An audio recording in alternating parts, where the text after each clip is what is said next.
Hi guys, welcome to an updated FUT Champions squad builder by myself, Bateson87. Over the past couple of weeks, I've been obviously opening a lot of FIFA points, getting as much coins as I can, as well as selling a lot of consumables within the club to fund quite a few of these players, because I had like over 1,000, maybe even over 2,000 squad fitnesses, which obviously converts into like 1.5 million. And you think about hunter cards, position cards, all that good stuff has sold, and we've been able to update the team quite well. Now we have changed formation from the 4-3-2-1 formation to the 4-1-2-1-2 narrow, because that's where I thought that I was having the best success with getting goals. So we've stuck with it from the start, and then if I need to change it up to the 4-3-2-1, then I will do, as I've set it up to custom tactics and like custom game plans and stuff like that. So if you guys are new to the channel, make sure you do hit the subscription button and hit the bell button so you never miss an upload. And also feel free to leave a like rating on the video, that'd be absolutely amazing. So in the team, guys, or on the bench, we have got Eden Hazard, we've got Neymar, we've got Bale, who has moved down from the starting position down to the bench. We've got Casemiro, Jordi Alba, Umtiti, and the Red Sabitzer, who's disappeared out for a smoke or a drink, and he'll be back in a little bit. But the main players on this bench, guys, are Jordi Alba. He comes on every single game at right back or left back, depending on which way I do decide to go down, the left back or the right back position, because stamina is affected with the way I play. The next change I make is being Gareth Bale on for one of the two strikers. Don't know which one it is, depending on which one's like most tired, or one which isn't impressing me that much. And then in the cam position, we've got Hazard or Neymar. I played him up Hazard and Neymar as well.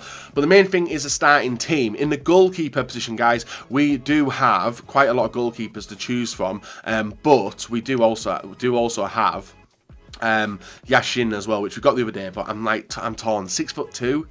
Is he even that good? I'm not going to trust him, guys. I'm going to stick with what I know. And the goalkeeper we are going with is Courtois in the goalkeeper position. In the centre-back position, we do have another untradeable, actually. It's a Spanish untradeable. It is going to be Sergio Ramos, who did a dodgy stamp on Raheem Sterling the other day, but still good defender in Ultimate Team. In the right hand side, we have got a French centre back, and that person is going to be Raphael Varane. He, more than likely, I think in the next couple of weeks, he's going to be pushed out of my team for maybe, I'm looking to get Maldini. I've got the coins to get Maldini, but I don't know whether it's worth like pumping 2 million coins into a centre back. Still torn, not sure. In the right back position, and now we can, I think everyone's not untradeable. We have got the 82 rated DeMarcos. As you guys do know, there is another right back in the game, which is Juanfran, 87 pace. He actually looks better. He is better in terms of stats, but he just doesn't feel that good. Like, DeMarcos is 6 foot. That's a very tall player, and 5'11" on Juanfran, which we shouldn't really notice, but we do. But DeMarcos, I think, is just a better all-round player for me, and that's why I've got him in the team.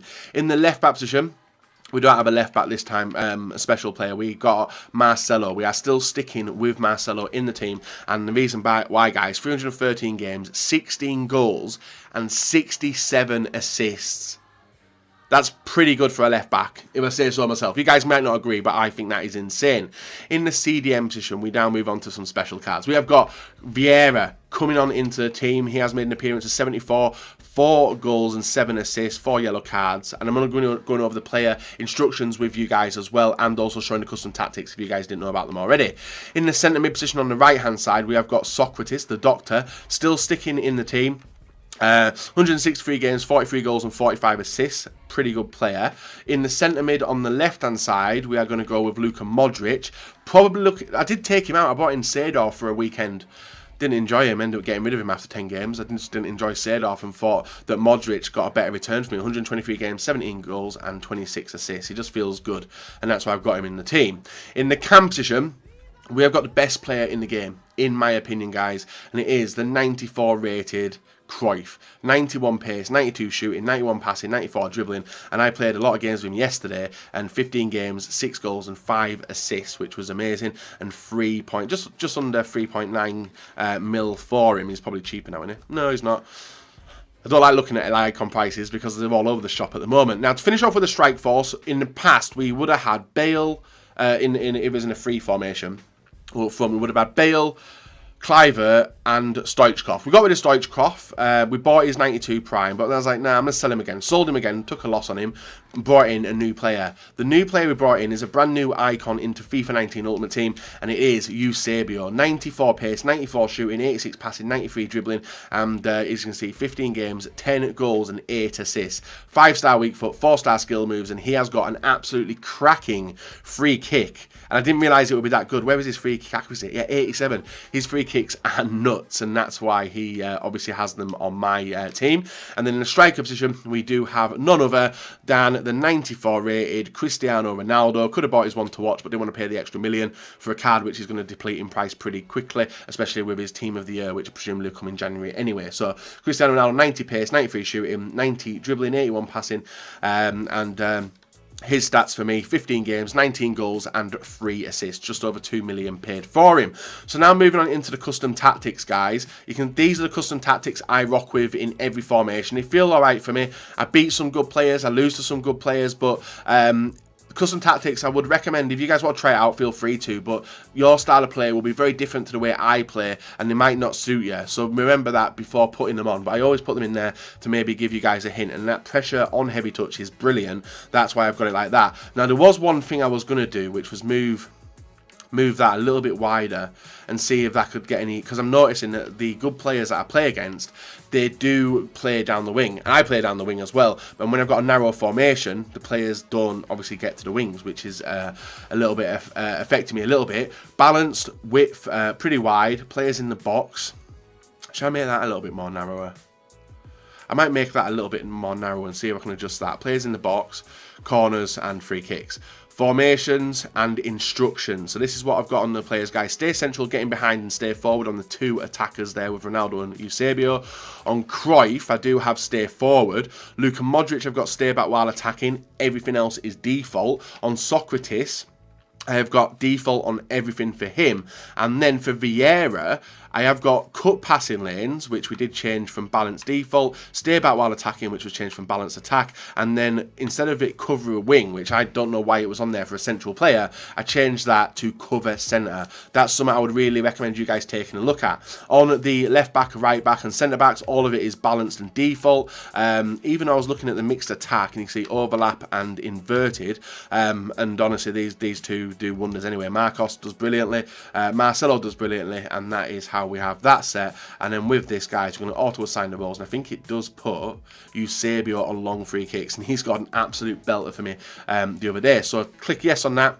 That's all set. And what else did I want to show you? I want to show you DeMarcos as well. His 96 games, 1 goal, 21 assists, so he's just as effective. And like I said, with my Marcelo and DeMarcos, there's always Jordi Alba to come on at left back and right back, depending on whose stamina out of them two does deplete first.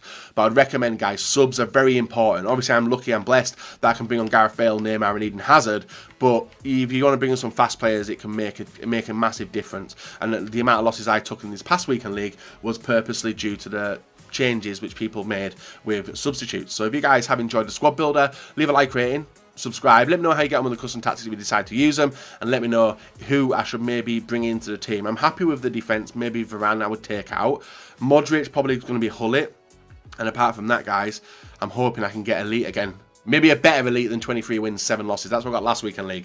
This weekend league, I'm hoping, will be better. Guys, leave a like and subscribe. Not. Let's go and take a look at the highlights. So, guys, this is Division 1 gameplay. The first game we played with it is on the screen now. And we unfortunately did take a 3-2 loss. But Socrates doing work here. Got very lucky for the ball to rebound to him for the volley and did bring us 1 goal back. But in this game, we were dominating it and just got caught on the counter. And you can see the wing play instantly take advantage here as we cut down with Marcelo, and he does get a penalty. And that's what I do, guys. Honestly, I'm not going to lie to you. My style of play is very, very boring. I do run down the wing a lot because I am finding a lot of gaps with the team. Maybe that's because of the width I have got it set to, and we are able to put the cross in, especially with Ronaldo in there. It is obviously going to be very, very fun to whip the ball in and Ronaldo to get a head or a volley on the ball. Socrates grabbing 2 goals in the first game. And this, yet again, guys, was in Division 1. Ball into Eusebio, over to Marcelo, nice chip in, and over to Ronaldo. That's as simple as it is for the team, guys. The overlapping run is very, very critical when it comes to the left back and right back. Obviously, Marcelo, I know, is the best at it. He's got absolutely an insane amount of assists for me in the games he has played. And now having that player like Cruyff in the previous team was brilliant at it. But now we've got two players who are there in the middle. Gareth Bale was also good at back post headers. You can see the defence here. Varane tracks back. We've got the pace in the defence. Nice like patient play, ball out to the wing with DeMarcos, and then we're able to carry the ball forward. You can still see him making the run. We don't use him, we then bomb it over to the left back with Marcelo. He cuts the ball inside to Eusebio. Nice ball out. You can see DeMarcos still in the position. A brilliant pass out to Socrates, over to DeMarcos, first time chip, and there's Eusebio beating the two defenders to get to the ball and put us 2-0 up in this game. Already, being Division 1, getting this amount of goals in the game was very, very rare. So for me to get 2 goals, I was happy. But this was within 20 minutes. It gets even better, guys, and we decide to like switch it up this time, play a little bit different. Ball into Eusebio. He cuts past the defender with the L1 fake shot. Nice bit of turn in there. He's able to angle it up and puts in the power finesse shot into the top corner and make it 3-0. I have gone with players like players in the attack, which can definitely make a difference. Like we've got 93 Eusebio, 94 Cruyff, and 94 Ronaldo. These guys should be putting the ball in a lot simpler than obviously the 90-rated Stoichkov is still good, and the same with Cruyff as well. But I obviously wanted to get a better chance of putting the ball in the back of the net, and with the rebounds and stuff we're getting in the games we're playing, I was more than happy. So 4-0 in this game. This was nearly maximum points. Five goals is what you need in Rivals to get max points. I think it's 950 points for the weekly score. So we were obviously going to push and get the goal. My opponent goes in there. We're able to track him back. Vieira doing the work as he always does with his massive legs. Puts the ball out to Luka Modric. Modric carries the ball forward over to DeMarcos. DeMarcos with the pass on inside to Modric over to Eusebio. Eusebio lining it up for the finesse shot. Puts it over to Socrates instead, who then goes for the shot himself and makes it 5. So that was max points in Division 1. Always happy to get the max points, guys, and this team was playing brilliant in the 2 games. Even though I lost the first game, the team was playing pretty well. So what I decided to do was obviously keep playing this game until the end. And you can see Ronaldo with the ball over to DeMarcos, pass back to Vieira. You can see him pulling the players out in a rushed fashion, and it was leaving huge gaps into Ronaldo. Ronaldo with a bit of skill and powers it with his left foot into the bottom corner, making it 6. So after this, instead of playing Div Rivals and testing the team out, I wanted to play Marshall, because Marshall's always been a very, very tough player to play against. He always gets decent goals. We always have fun games, and we always play hard against each other as well. And you can see in this game, the 34th minute, Marshall's defending pretty well. He was learning how to AI defend as well, which I recommend people doing a lot. You can see the way I'm just tracking around with Vieira and cutting the ball out when I can. Nice pass over. You can see the gap of Marcelo on the far. We decide to go to him with a ping ball down to the wing, and this is where the danger comes from, guys. A brilliant cross into the area and a volley which just crossed the line, I must add, to make it 1-0 in this match. And the crossing, the ability of the strikers in front of goal is obviously going to give you them extra goals, which is what you need. And this one just did cross the line, maybe a little bit of it never, actually, looking at it. But we went 1-0 up, went 2-1 down. Vieira inside the area, goes for a shot, a brilliant save from the keeper. The last thing you want is Vieira inside the area, but when you've got a Ronaldo at the front post, he's going to win them headers, guys, and he does so easily and makes it 2-2 in this game. Ronaldo, good aerial threat, good floor threat, and apart from that, I was like a little bit, I wasn't happy with him. I don't know what it was, and I've heard a lot of people complain about Ronaldo, just not happy with him. But looking at the return of the 15 games and 19 goals, he gets the goals when you don't expect it. You know, Socrates here opens up his body. He makes it 3-3 in the 109th minute. We actually went to penalties with this team and did lose to Marshall on pens. And then we played another one. He just scored a goal there from kick-off. Brilliant 1-2 in between Ronaldo and Cruyff. Cruyff lines it up, puts it past the keeper and scores a finesse shot. One of the most popular shots in FIFA 19 Ultimate Team, if you guys have played Rivals. It always seems to go in, especially the time finesses. Cruyff, though, is insane. Always at the start. You can see the ball out here to DeMarcos. DeMarcos with the chip and a scissor kick from Cruyff beats the keeper and does make it 2-1. Spectacular goals, and one of the reasons why I did plunge into the market this weekend, for this weekend coming, was literally because I was sat watching a lot of pros playing on Twitch the past couple of days, and Eusebio just looked absolutely insane. Not Eusebio, sorry, Cruyff looked insane, and he is absolutely brilliant. Really, really fun player to use. and easily one of the best that I've used in a long time. But we did the work, guys. We conceded a lot of goals, and that's where I'm like, do I need Maldini? Do I not need Maldini?